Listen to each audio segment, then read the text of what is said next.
This is CGTN, China Global Television Network.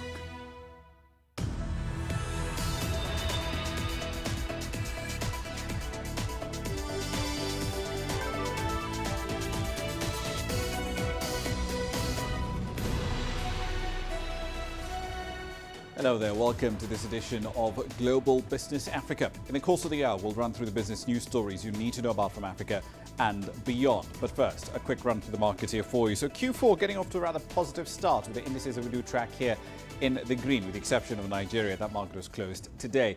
Egypt, of course, was, as we discussed earlier in the week, was looking to tap into capital markets to raise $750 million in a green bond. It got nearly $4 billion in bids at a yield of 5.25%, according to the Finance Ministry. Now, remember, this is part of about $7 billion in debt that the country aims to raise in this fiscal year, and that borrowing program includes another first. The country's first Sukuk bonds will come to market sometime between now and June next year. Here's what's coming up next. Africa is gradually reopening its airspace amid the COVID-19 pandemic. We'll look at experiences in Uganda and South Africa. Kenya and France sign multi-billion-dollar infrastructure deals. We'll have the details. And the EU launches legal action over the UK's Brexit bill. Our starting point tonight, however, is in aviation, specifically in East Africa. Uganda's Entebbe International Airport is reopened for international travel after being closed for 7 months. Now, the ban in question was put into effect in March due to the outbreak of the COVID-19 pandemic. The country's Civil Aviation Authority believes the reopening will help boost tourism in the country. Here's CGTN's Hilary Ayesiga starting us off tonight. Taking to the skies again, commercial airlines are back in business. They've been grounded for close to 7 months now. The aviation industry is slowly getting back to its feet by adjusting to the new way of doing business, especially with observance of health standard operating procedures. Uganda's Civil Aviation Authority says it has put in place safety measures against COVID-19. It has installed thermal scanners to check the temperature of travelers and put in place social distancing measures and sanitary facilities. Apart from observing safety precautions, passengers going through this airport will have to present a valid COVID-19 test certificate which shows that they are negative. Authorities here believe this will help contain the spread of the virus.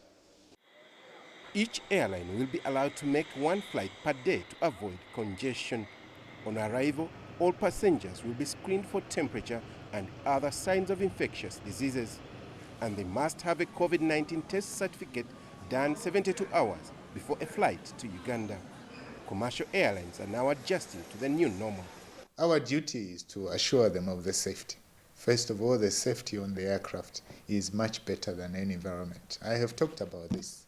There are HEPA filters on this technology we're using, where the air is extracted at least every 3 minutes out of the entire cabin. So the risk of infection is very, very low. Aviation experts predict that the industry could take 4 years to recover. But for the tourism industry, this is a new beginning. The industry largely depends on aviation, and the closure had kept tourists away. As a ministry, we are very ready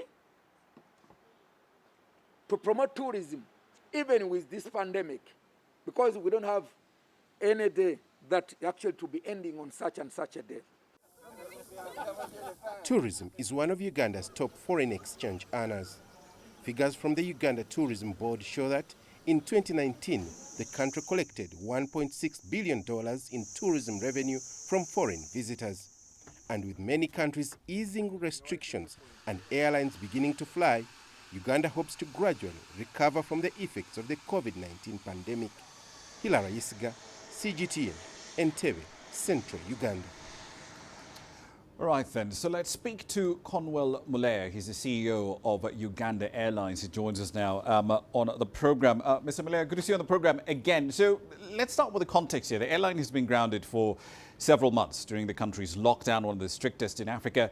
What's the financial shape Uganda Airlines is in now as you resume operations? And did you have to raise extra capital from the government in order to keep the airline afloat?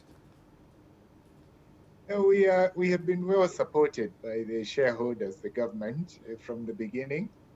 And the lockdown found us while we were still opening our routes with the capital that we had been given for operations. We still have those funds that our program was halted, obviously, but we still have the capital that we need to restart. Okay. Do you anticipate that perhaps as now you restart operations and getting back into the tempo of hitting your route destination targets, might you have to ask the shareholder for more money, or are you okay at least for the short term? For the short term, I think the funding that is provided under our investment program by the shareholders is sufficient to see us through. We are reopening the routes. Today, we started the 4 routes, which is Nairobi, Juba, Mogadishu, as well as Dar es Salaam. Gradually, we'll be rolling over to cover the other routes that we had in the plan. So for the moment, all our funding is in place to help us to achieve that. Right. So as you mentioned, you've restarted flights to 4 different destinations. Walk us through your forecasts for flight traffic and how you see that gradually evolving in the 4th quarter of the year into Q1 of 2021. What's your initial target load factor for regional traffic? For regional traffic, normally we aim to be in the 60s and 70s in terms of load factor in normal times. That's what we are looking at. So this is the long-term objective because it allows us obviously to run a successful feeder network across Africa, bringing people into the hub to connect to international destinations. But at the moment, it is anybody's guess. For example, we are starting right now. We are restricted by many airport authorities who allow us only to mount 1 flight a day to each of these destinations. So if this continues, obviously it delays the ramp-up program for building our hub. Indeed. You're also working on securing flights to other key markets outside Africa when we last spoke, Dubai, London, and so on and so forth. And that also included a set of 10 destinations, I believe. That was a target within the continent. How far along are you with those destinations? We have been working very hard during the period of the lockdown to finalize the permissions that we require to all these places where we want to fly, including the European market to London, as well as to Dubai and the other points in Africa, including China. So we have been processing all the documentation required to get these permissions. I think Dubai, we have already gotten our designation. We are just working on foreign operator permits and other things. So we are well on our way in terms of pushing for the flight permissions. But as to when the markets will fully open to allow all the carriers to actually start flights, that is where the question mark is. As you know, in the European markets, the issues are a little bit more complicated in terms of closure and market access at the moment. Indeed. But given all the work that you've put in the last 7 months, might it be reasonable to expect perhaps some sort of closure, at least on the London and the China route by the end of the year? Or is that something that we should expect in 2021? The process takes a little bit longer than that because in some jurisdictions like China, you go to the federal government, then you go to the regional governments, and we are at various stages of that process. So similarly, when you look at the European markets, you first start with the government, then you go to the people who control the slots, and then you need to find 3rd country approval. So all those processes we have started. As the pace at which it will take, obviously for us, we are putting pressure to try and get it as soon as possible. But it's up to the various different authorities as to when they complete reviewing that paperwork and to allow us to complete the processes. Indeed. You have 4 CRJ 900 Bombardiers in your fleet at the moment. But as you mentioned, passenger traffic is going to be slow to recover for a while. Are you still on course to take delivery of the 2 Airbus A330-800 Neos, I believe, that were essentially supposed to be coming to your fleet this year? Yes, indeed, we are. The aircraft will be delivered in December. This is because the airline has got long-term goals. In as much as COVID-19 has disrupted the program, but the fundamentals, the basis upon which the airline was formed still remains. It has been highlighted even more so now during the lockdown, the lack of air connectivity, the lack of capacity to move cargo beyond our borders, and all these things in terms of promoting tourism and assisting trade, supporting the oil and gas sector. All these remain objectives for the airline, which we have got to fulfill. Indeed. We'll have to leave it there for the time being. Conwell Muller, CEO of Uganda Airlines, thank you very much for your time this evening. Appreciate it. Now, on to South Africa. The government there has revealed a list of countries that it deems to be high risk, at least as far as COVID-19 infections are concerned. Those travelling for leisure from those countries will not be allowed into South Africa. Now, this comes in the wake of the easing of lockdown regulations in the country to level 1. Countries deemed to be high risk include the United Kingdom, the United States, India, France, Russia, Switzerland and the Netherlands. With the details, here's CGTN's Yolisa Jamela. From Thursday, October 1st, South Africa will open its borders and ports of entry to allow for the resumption of travel. But a total of 57 countries make up South Africa's banned leisure travel list, as they are deemed high-risk countries. High-risk travelers are those who come from countries with higher numbers of COVID-19 infections and reported deaths compared to South Africa. Medium-risk travelers are from countries with relatively equal numbers of infections and death toll to South Africa, while low-risk travelers originate from countries with lesser numbers of infections of COVID-19 and death toll than South Africa. But they are all subject to certain conditions. Travelers coming to South Africa will have to have done a PCR test. Scientifically, they say it's polymerase chain reaction test, not older than 72 hours from the time of departure from your country of origin to South Africa. The test must be conducted by a certified medical practitioner, and the certificate you produce at point of entry must have the name and signature of the practitioner who conducted the test. Even with the medical practitioner's certificate, travelers will have to go through a screening process. Travelers will also need to provide proof of accommodation address should they need to self-quarantine at the time of arrival in the country.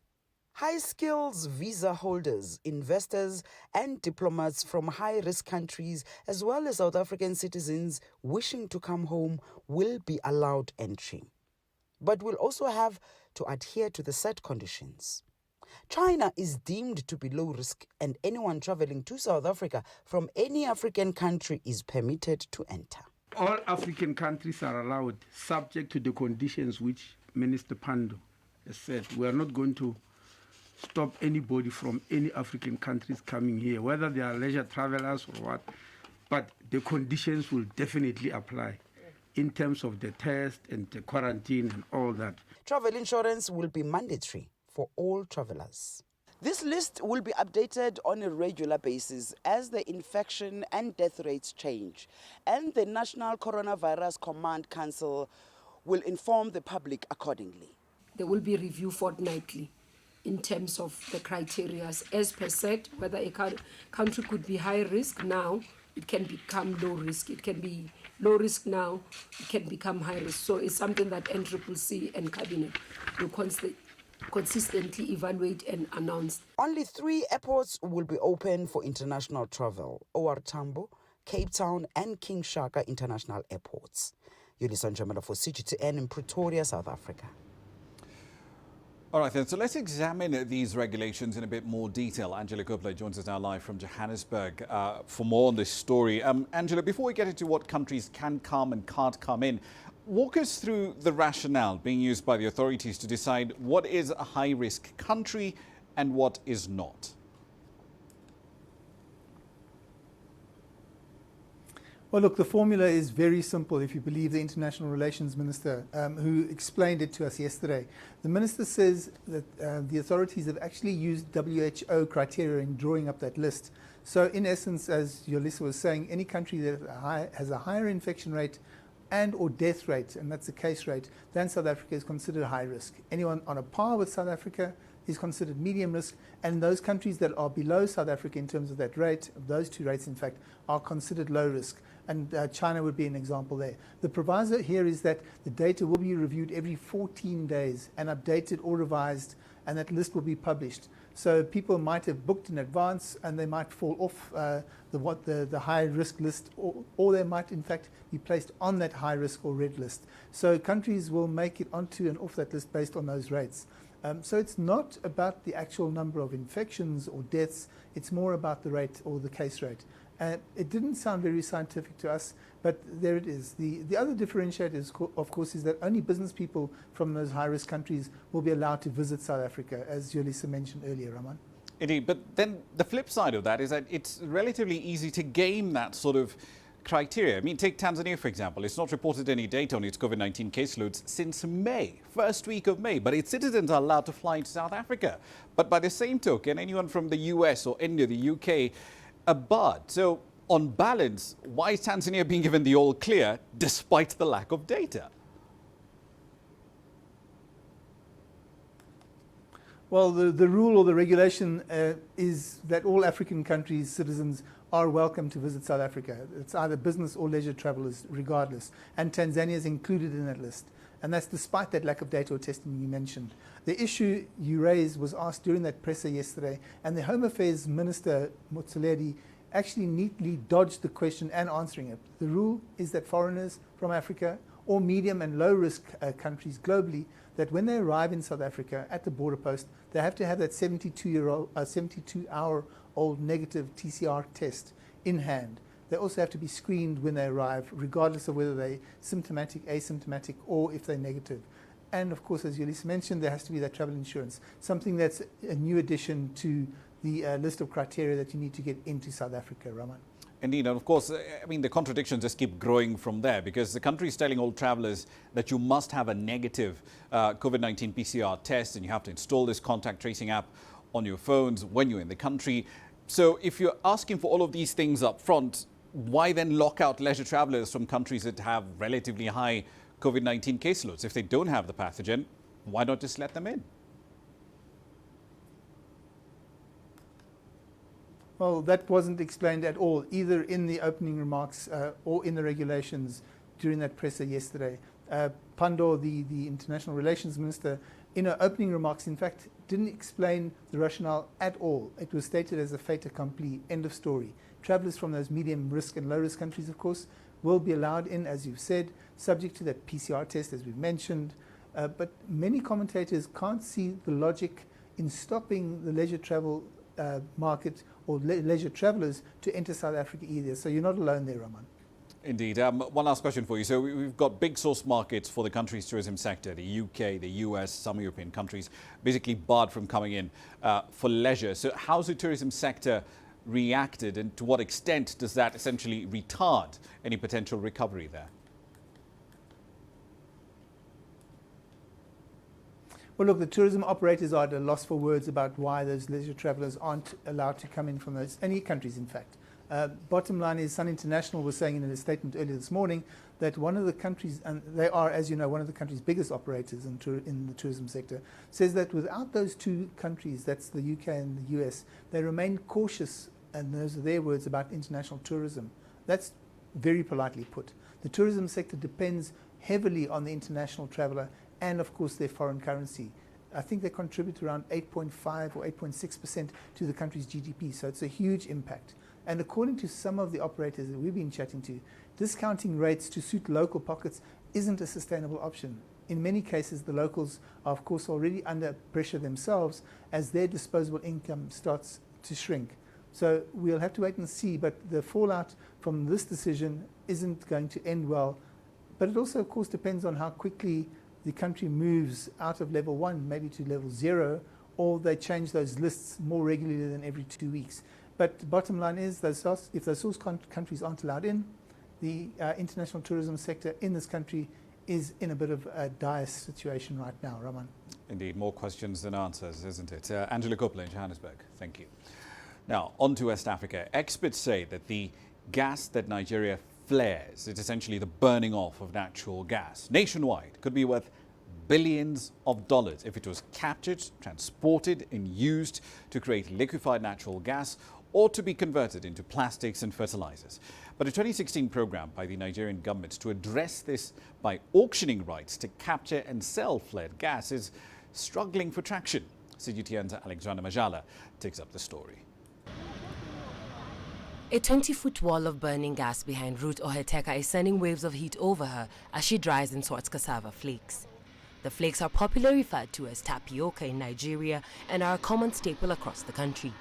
Oheteka is using the high temperature from the burning gas to dry the flakes, which she will sell later, but worries about the effects the fumes will have on her health. And this fire is very hot. It heats up my chest. Sometimes when I get home, I have to buy milk on credit to calm it. Once I come out of the fire, I always feel dizzy. But there is no money, so I have to do this. If I leave this business, my kids will die, and I will die too. Oil-producing nations all flare some gas, particularly at remote fields or where there is aging infrastructure. Nigeria first targeted gas flaring in the late 70s and through various schemes and regulations has more than halved it since 2001.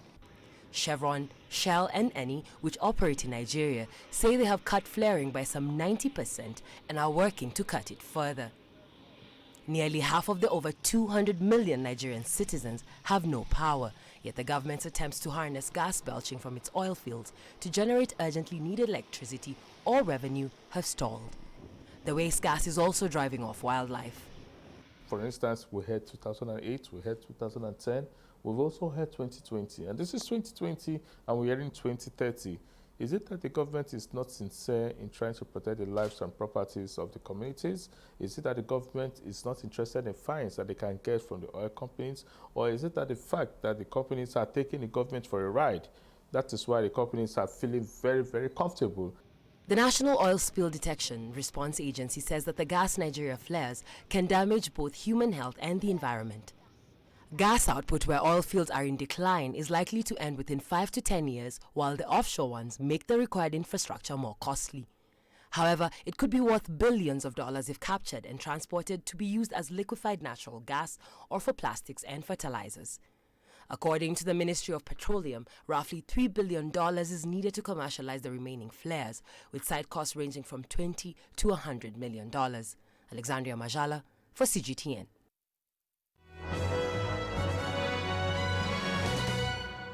All right, then a quick run through some company headlines. Let's start in retail. ShopRite has named ABSA chair Wendy Lucas-Bull as its chair designate. She will be replacing Krista Visa after the group's AGM in November. Lucas-Bull chairs ABSA Group, ABSA Bank and ABSA Financial Services. She's got extensive banking and executive and board experience. Visa will remain on the board, however, as a non-executive director after the AGM on the 16th of November, but she will step down as chair after 41 years at the helm. In East Africa, NCBA Group has differed with its partner Safaricom over the push to lower customer charges on its M-Shwari loans.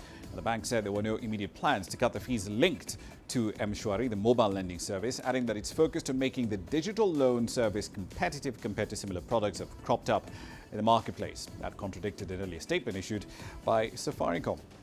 And finally, the world's second biggest fashion retailer, Sweden's H&M, says it plans to cut 250 of its stores around the world. The closures will come in 2021 after the firm said the COVID-19 pandemic had moved more shoppers to essentially buy their products online. Although it said sales had continued to recover in September, they were still 5% lower compared to the same month a year ago. The firm has 5,000 stores around the planet, but it's not yet clear how many of those closures will be in markets like the UK.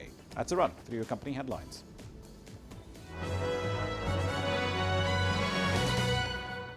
You're watching Global Business Africa. Time for a short break. Here's what's on the other side.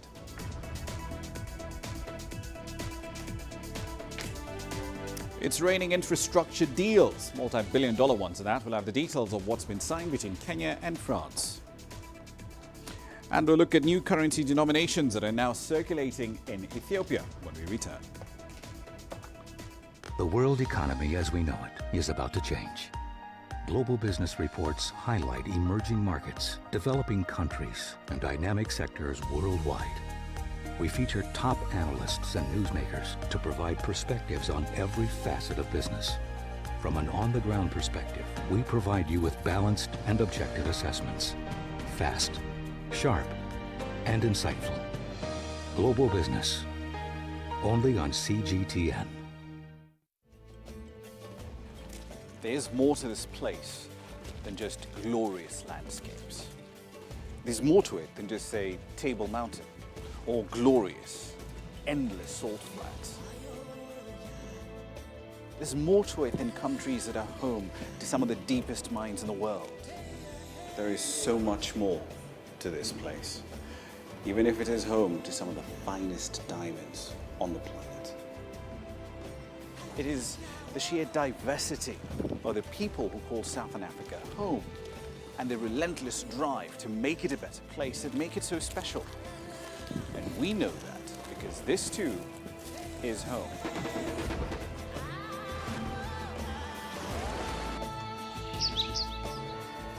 No one knows Southern Africa like we do. CGTN, see the difference.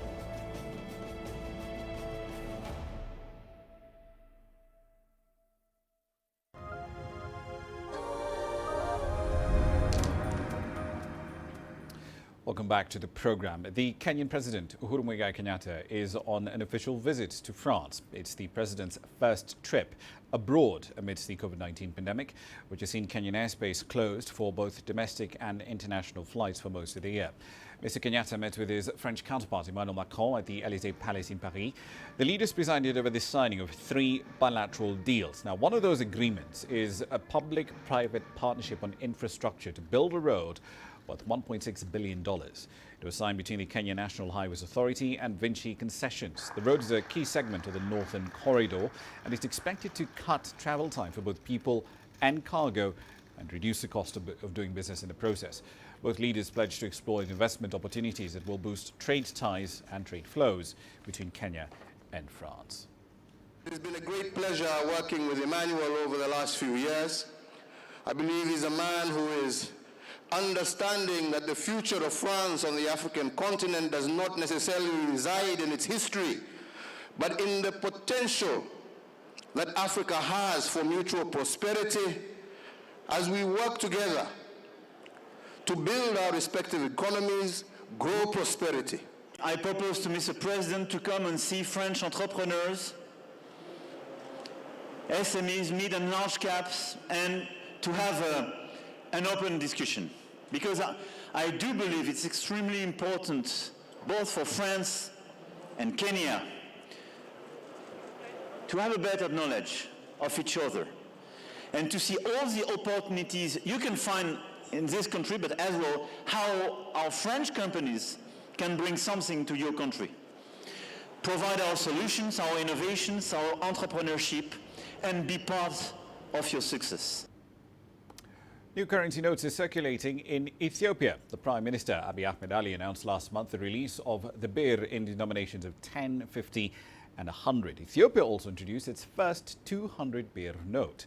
Now, the change is part of the government's efforts to curb cash hoarding, illegal trade activities and illicit financial flows in a struggling economy. With the details, here's CGTN's Kirum Chala. After more than 2 decades of usage, these banknotes will soon be vanishing from Ethiopia.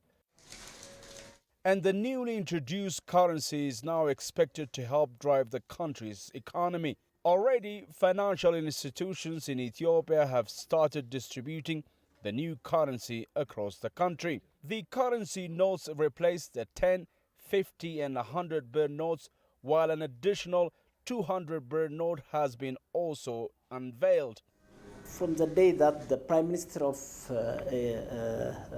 our nation announced this change of notes, I think our customers, especially the unbanked societies, are coming back to the bank and opening the account and depositing their money in order to change to the new notes. So I think it is good.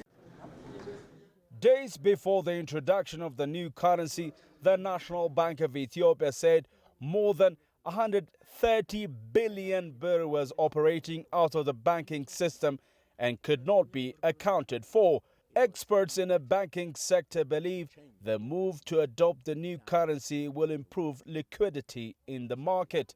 The existence of such a huge amount of money outside the banking system had also disturbed the balance of the macro economy. So all these factors had to be taken into account. And I believe, as far as I am concerned, and I do not say I am the last authority in this area, I believe it was the right thing to do. Traders are of the opinion that the new banknotes will open better opportunities for the entire economy, as the move will address currency shortages. It will be a shock to the system, but I mean, we do realize there was probably 150 billion plus money sitting outside the banking system, which had a major constraint for those of us that were looking for loans and looking for expansions in terms of our projects. So having that resource come back into the banking system is going to create a major opportunity. Still, banks and citizens alike have complained of hiccups being experienced while the transition to the new currency takes place. There has been shortage of new notes and also slow distribution in some areas. It is moving on as expected, all right? There was no guarantee that it would be perfect. Even with those shortcomings, the conclusion had been already made that it would still be better to go through with the difficulties of the changes rather than to continue with the status quo. Ethiopians have been given a total of 3 months to exchange their old notes with the new ones, and already hundreds of millions of birrs are being received by banks every day. The new currency notes that have enhanced security features and other distinctive elements are highly regarded, for they will prevent counterfeiting and will increase bank liquidity, thereby boosting the economy. Grumtala CGTN, Addis Ababa, Ethiopia. Over in North Africa, Tunisia's plastic sector, which has enjoyed a steady bit of growth in recent years, is facing a long road to recovery following the disruption caused by the COVID-19 pandemic. Companies in the country have been forced to lay off workers as production tumbles in the North African state, and supply disruptions continue to rack its main market in Europe as this pandemic rolls on. From Tunis, here's CGTN's Adnan Chouachi. The plastic sector, which falls under the national chemicals industry, has been one of Tunisia's success stories in recent years, with free trade zones along its coast becoming home to hundreds of manufacturers. The vice president of the National Union and Chamber of Plastic Processor Manufacturers at the Tunisian Confederation of Industry and Handicrafts says there are 500 plastic producing companies employing 23,000 people in the country. Around 40% of plastic producers are primarily exporting companies to car and aircraft manufacturers, as well as to the wires and cable sector. Our clients and partners are international companies. There are 10 important plastic manufacturers in Tunisia, which collectively employ 5,000 people, while 2/3 of the remaining companies employ less than 200 people. Omar Shakshak explains that the problems facing Tunisia's plastics sector started before the coronavirus crisis. The onset of the pandemic has exacerbated the situation. Accordingly, exports have plunged by 90% over the past 6 months. Therefore, the path to recovery is still very slow. The problems started before the pandemic. The coronavirus crisis has only further complicated the situation. The ban on single-use plastic bags in 2018 caused the bankruptcy of 120 small and medium-sized plastic producers and enterprises because they could not cope with the new and expensive biodegradable technology. Many factories have now resumed production, albeit at lower capacity. This enterprise, which exports to Algeria, Libya, Senegal, Gabon and Mauritania, is running at 50% capacity. Tunisian health professionals, however, fear a second wave of the pandemic. In fact, many clusters and outbreaks have been reported in some industrial units. The pandemic caused many problems since March. We lost the Algerian and Libyan markets because land transport stopped when the borders were closed. We resumed shipping to Senegal because maritime transport was not interrupted. Our staff is respecting the health protocols, but social distancing complicates our work. The situation is very difficult. The National Union and Chamber of Plastic Processor Manufacturers asserts that importing plastics, raw materials and exporting local production to Europe and other international markets is a very expensive and time-consuming process because commercial ports in Tunisia are not well equipped to cope with the surge of activity. According to the Tunisian Confederation of Industry and Handicrafts, plastic production in the country fell by around 20% between March and June of this year, while exports shrank by 90%. Professionals have urged the state to intervene in order to prevent the bankruptcy of dozens of companies. Aden Shawashi, CGTN, Tunis.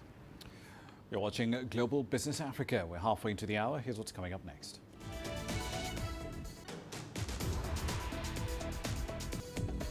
The EU launches legal action over the UK Brexit legislation. And Walt Disney set to lay off nearly 30,000 employees, most of them at its US theme parks.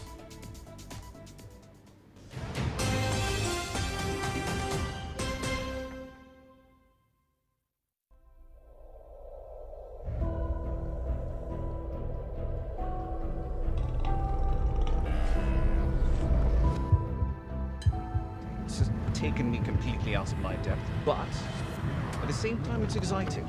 It's new, it's different, it's a challenge. It's really exciting.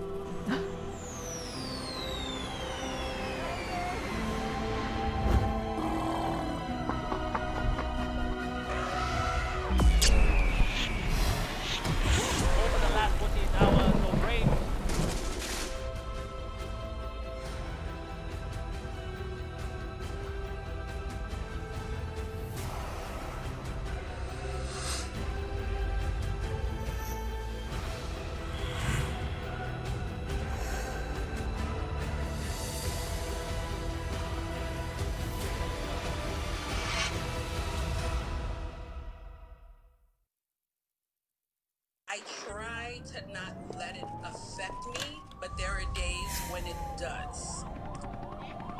I'm a human being, and to see patients in a hospital bed and their family members are not there, there's no one there to hold their hand, that human touch, you know?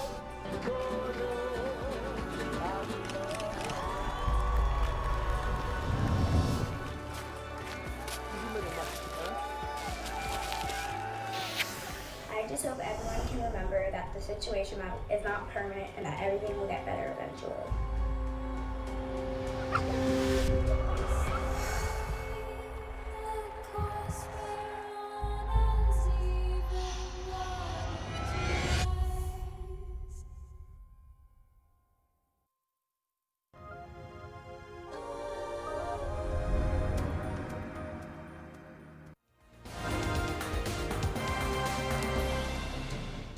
Welcome back. These are some of the stories making your headlines at the shower. Starting in Sudan, where the UN's Food and Agriculture Organization is once again raising the alarm over food insecurity over there. This comes in the wake of record-breaking floods that have affected most parts of the country.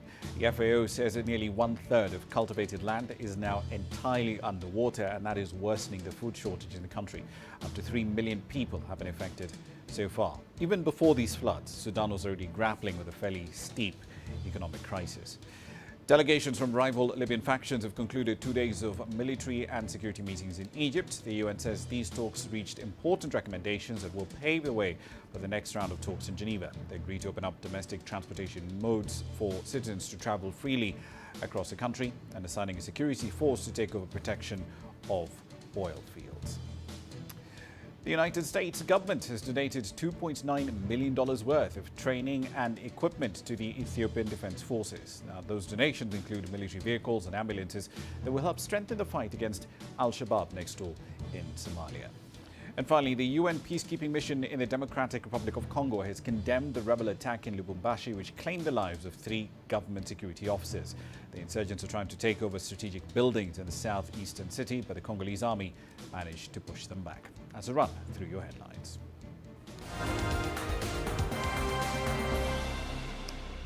Away from the continent now, the European Union is taking legal action against the British government over law that would essentially breach last year's Brexit deal between the two sides.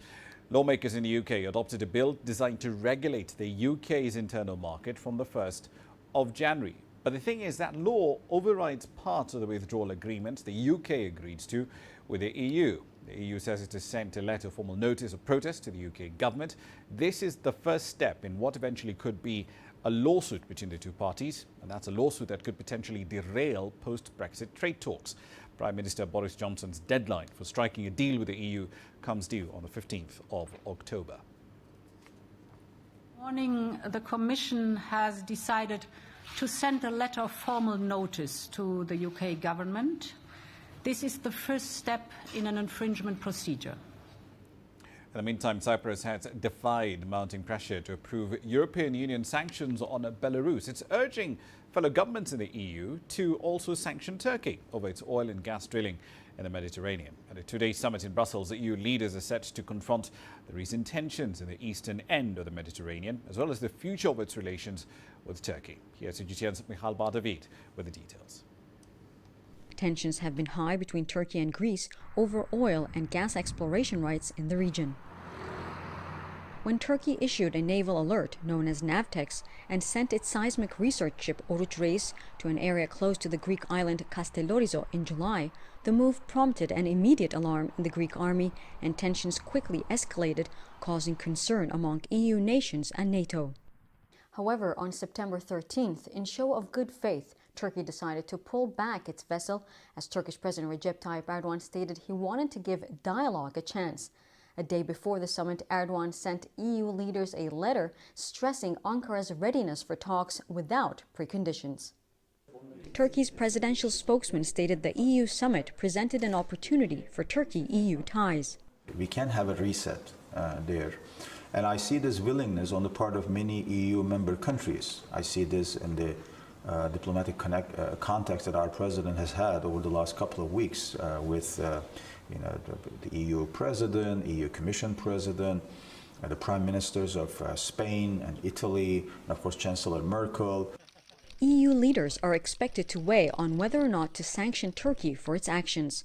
Some analysts stress such a move would be damaging to all parties. If the summit ends with a sanctions decision against Turkey, in the long run, it will mean losses for both sides. I mean, both the EU member states and Turkey will lose economically and politically.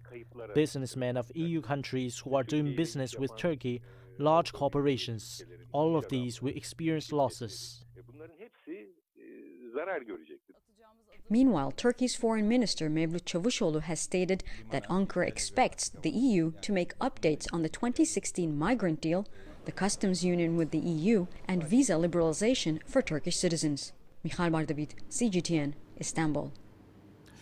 Walt Disney is laying off 28,000 people in the United States as the coronavirus pandemic exacts a bitter toll on its parks and resort business. Roughly 67% of the layoffs involve part-time jobs that pay by the hour, but executives and salaried workers are also among those who will be laid off. Disney's theme parks and resorts division employs roughly 110,000 people, and that was before the pandemic hit.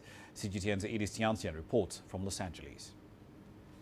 The story first emerged on Tuesday when all of the employees at Disney received an internal email by Josh D'Amaro, who's the head of parks at Disney, essentially outlining a series of tough decisions the company had to make in the wake of coronavirus pandemic. And one of those difficult decisions was to lay off 28,000 workers. Now, these was particularly employees from the 2 theme parks here in Southern California in the city of Anaheim, because unlike other parks they have in Florida, for example, and others abroad in Paris, in Shanghai, Hong Kong, which have all been have opened their doors to visitors, the ones here in Southern California have faced prolonged closures, and that is the reason, according to the company, for these mass layoffs. Now, they say some 67% of these people were essentially part-time employees, and they were mainly from the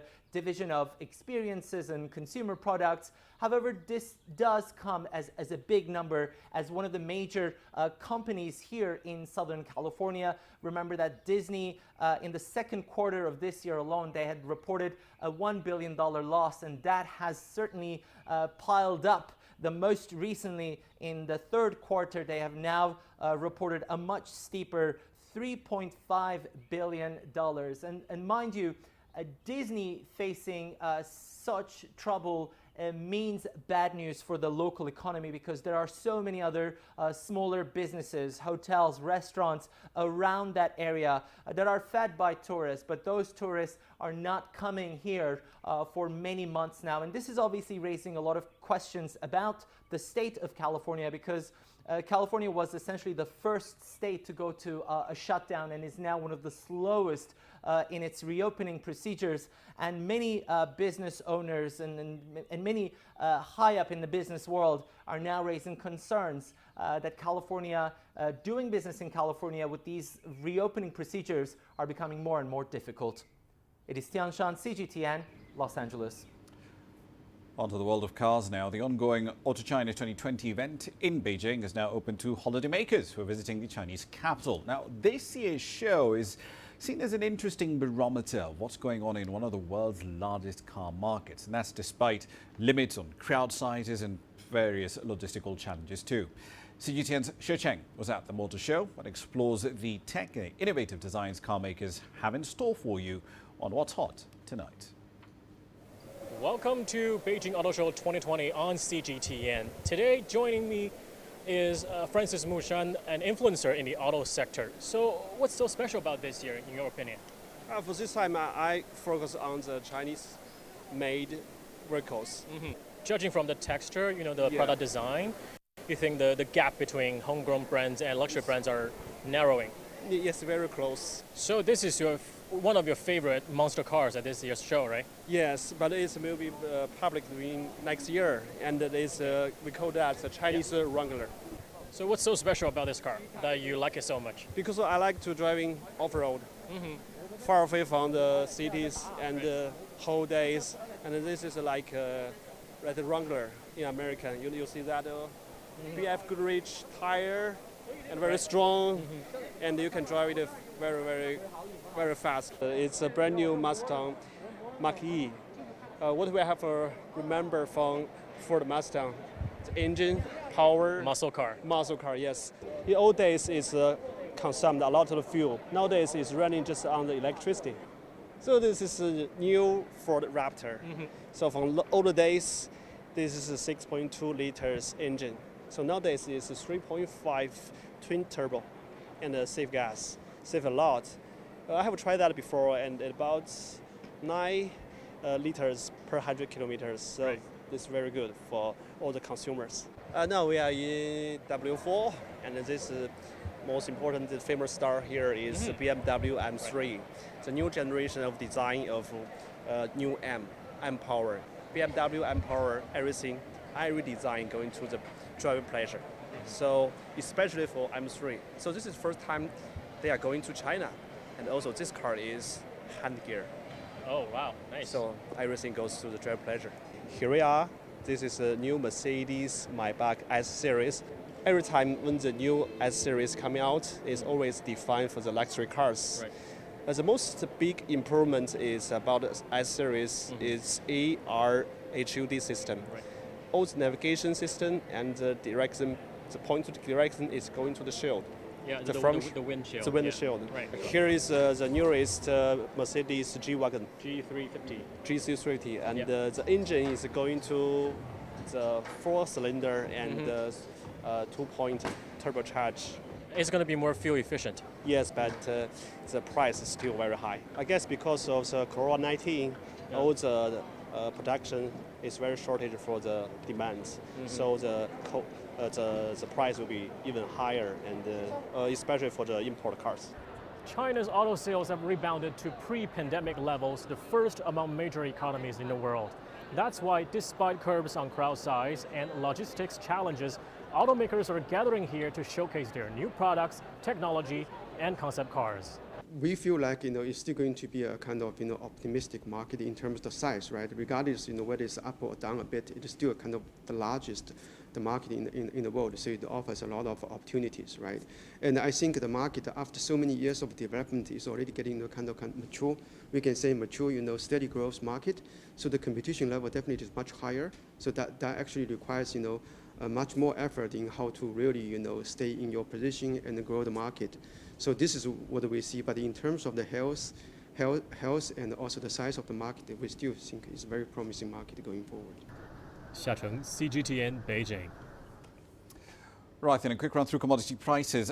We've come off cars, so let's start with oil. Crude oil benchmarks on both sides of the pond cratered hard today, accelerating a decline you've really seen since the end of August. Brent went as low as $39.95 in today's session, propelled in part by concerns about how strong future demand will really be, particularly in the US. Now remember, the market is also dealing with the return of light sweet Libyan crude at the same time, so that's muddied the waters a fair bit. Its exports are now at an 8-month high.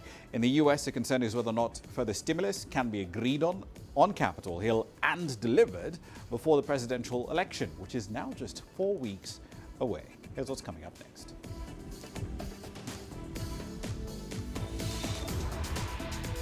When we come back, we look at a Kenyan tech startup that's looking to end the nightmare of last-mile distribution of goods in low-income settlements.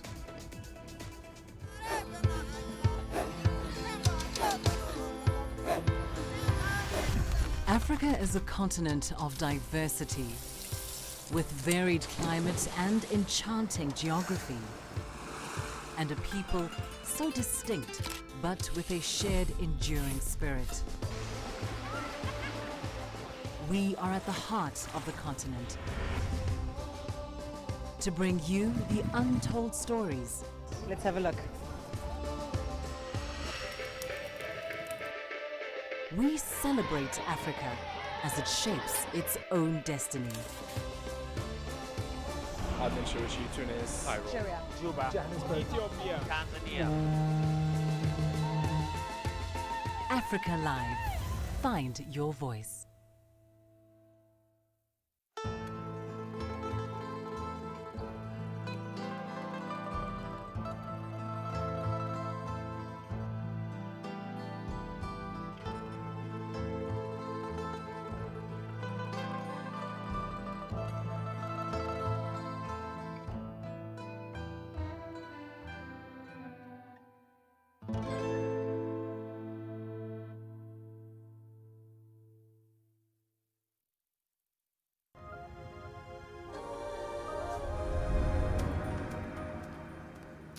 Welcome back to the program. Now, as much as 40% of disposable household incomes tends to be spent on fast-moving consumer goods, and customers are always on the lookout for discount opportunities. In an era of COVID-19, where health precautions are absolutely vital, tonight on Grassroots, we're focusing on a fast-moving consumer goods startup that's trying to sort out the logistics problem of getting goods to consumers in low-income settlements.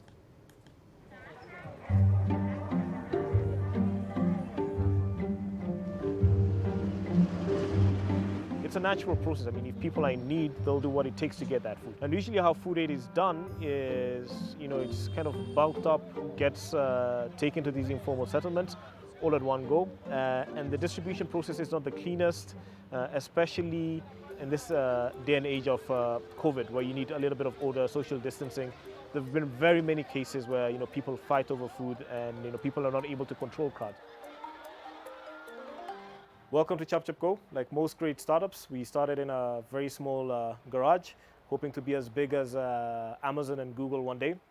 Well, Chop Chop Go is a technology-powered FMCG micro distributor. So we deal in day-to-day packaged goods like oils, rice, flours, and we have customers of all shapes and sizes. So initially we started out serving the middle class, but so there's a big opportunity in the informal settlements, and we've been doing a lot of relief work of all sizes, anything from 5 boxes to over 1,000 boxes at a go. I think our biggest audience right now is bottom of the pyramid, mostly in informal settlements. And most of our customers are women who run businesses on the roadside, mostly cafes, or the equivalent of restaurants in the informal settlements. You know, they need products. They need products every day, especially whenever they run out of stock. Stocking for them is a really big issue because they either have to go to the supermarket or to the wholesaler. It takes a lot of time from their businesses. So with Chap Chap Go, once they sign up, whenever they put in an order, we try to fulfill it within the hour and let them do their business and we do our business and everyone is happy.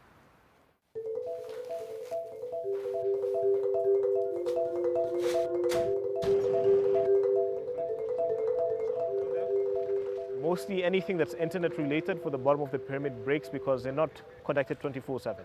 So we have this concept called the neighborhood captains, and these are people that we have recruited from the neighborhoods. They're kind of well known to the community there, or at least they know their way around the community. So a lot of the people, a lot of our clients, they prefer making a call, the neighborhood captains, and the neighborhood captains then feeds in the order into the order system and then goes through like our order management and dispatch process electronically.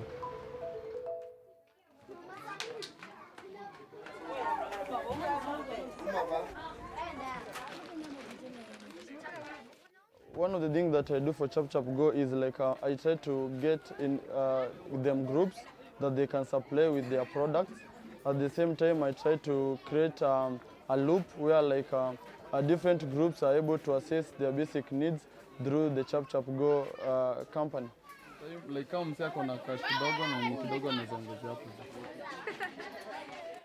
This process of aid is different because the goods are delivered direct to the station, and when there are group members, so the group members will take the product. So there was no chaos because everyone was organized. So with the Chap Chap Go, the distribution is done in a much way that they take precautions of COVID-19. The food is delivered to them individually, and so the social distancing and the COVID-19 measures are taken into precaution.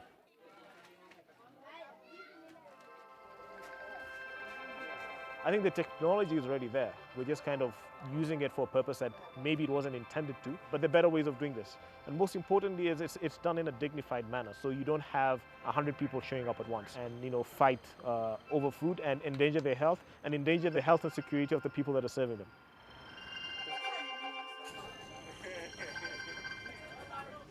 And finally, a quick run through some currencies and the macro data we often cover on the program. So Kenya's weekly auctions of short-term debt have been pretty underwhelming of late. Today was really no different. The government raised barely 2/3 of the $222 million it looked to raise from the markets. The 91-day T-bill attracted 154% of the amount on offer, but the state accepted just 79% of the $57 million in bids that came its way. On the date that the state of Nigeria turned 60, happy birthday Nigeria. That's it for this edition of Global Business Africa.